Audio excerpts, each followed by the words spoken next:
जब प्रश्नकर्ता ने प्रश्न उठाया कि कुर्की जब्ती हुआ है कि नहीं, माननीय मुख्यमंत्री जी जब प्रश्नकर्ता कुर्की जब्ती की बात उठाई उन्होंने जवाब नहीं दे पाया। माननीय मंत्री जी आपको जवाब नहीं दे पाए कुर्की जब्ती पर। बिहार विधानसभा अध्यक्ष और मुख्यमंत्री श्री नीतीश कुमार जी के बीच जो नोकझोंक हुई है विधानसभा में, बिहार विधानसभा में, मैं समझता हूं कि ये ऐसा नहीं होना चाहिए था। ये संविधान के खिलाफ है। कोई भी विधानसभा अध्यक्ष होता है वो न्यूट्रल होता है, वो किसी भी पक्ष के लिए नहीं होता है। हाँ, चुनाव जब होती है तो वो लगभग सभी विधानसभा में जिनकी सरकार होती है उन्हीं के द्वारा या उनका ही स्पीकर होता है, विधानसभा अध्यक्ष होता है। लेकिन चुने जाने के बाद वो किसी पार्टी का या सरकार का नहीं होता है। वो जब सरकार के मंत्री के द्वारा जवाब नहीं दिया गया था तब विधानसभा अध्यक्ष ने कुछ बातें कही थी, जिन बातों को माननीय मुख्यमंत्री बिहार के माननीय मुख्यमंत्री श्री नीतीश कुमार जी को चुभ गई और वो विधानसभा अध्यक्ष के साथ इस तरह का जो हरकतें किए हैं। न हम किसी को फंसाते हैं न हम किसी को बचाते हैं, ये काम नहीं है सरकार का। ये बात क्यों आप लोग बार बार कर रहे हैं?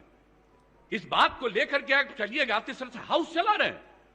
आज तक कभी नहीं हुआ जो इस तरह की बात होती है। मैं अपने सभी सदस्यों से भी कहूंगा किस तरह से बार बार आप इस सवाल को पूछिएगा। माननीय मुख्यमंत्री, जब जवाब दे दिया गया, इंक्वायरी हो रही है और कहा गया है कि सारी इंक्वायरी होगी और इंक्वायरी की रिपोर्ट से आपको मतलब है या इंक्वायरी की रिपोर्ट कोर्ट में जाएगी और 3 बना हुआ जगह है तो इसको अधिकार है, हाउस को अधिकार है। आप हमको जरा बताइए तो। माननीय नहीं, कॉन्स्टिट्यूशन निकालिए। माननीय मुख्यमंत्री जी, आसन की बात भी सुना जाए। तकलीफ हुई है, नहीं, आसन की भी बात सुनी जाए। सुन रहा था, आप सुन लीजिए। मैं जान करके आज समय पर आकर के सुन रहा था। नहीं, आसन की भी बात सुनी जाए। आप एक एक बात जान लीजिए। ये बात किसी भी तरह से मंजूर नहीं है। जब प्रश्नकर्ता ने प्रश्न उठाया कि कुर्की जब्ती हुआ है कि नहीं, माननीय मुख्यमंत्री जी जब प्रश्नकर्ता कुर्की जब्ती की बात उठाई उन्होंने जवाब नहीं दे पाया। माननीय मंत्री जी आपको जवाब नहीं दे पाए कुर्की जब्ती पर। सुन लीजिए, रिपोर्ट हाउस में सबमिट होता है, रिपोर्ट कोर्ट में जाता है। कहीं भी क्राइम होगा, कुर्की जब्ती पर जानकारी इन्वेस्टिगेशन होगा, वो जाएगा कोर्ट में और कोर्ट उस पर इंक्वायरी करके सजा देगी। आपका ये काम नहीं है। आप पूछ रहे हैं, जवाब दिया जा रहा है। अब आप कहिएगा इसको फिर करेंगे, इसका मतलब है संविधान का खुलेआम उल्लंघन कर रहे हैं। माननीय मुख्यमंत्री जी, अब सुना जाए। चलेगा, इस तरह से नहीं चलेगा। ये बिल्कुल तो आप ही बता दें, जैसे चले उसी तरह चलाएंगे। कौन है जो आप कह रहे हैं कि आज नहीं इसको दूसरे दिन देंगे? मैं आसन से संरक्षित सदस्यों को करने के लिए करिएगा। और आपको मालूम है अभी हमने क्या कहा, 60 दिन के अंदर पूरी इंक्वायरी करो।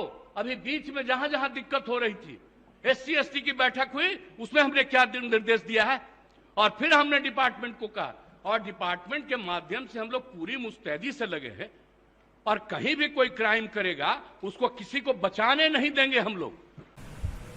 कभी भी विधानसभा के अंदर ऐसा नहीं हुआ था।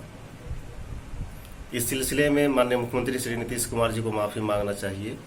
सदन में सरकार निर्देश नहीं दे सकती है।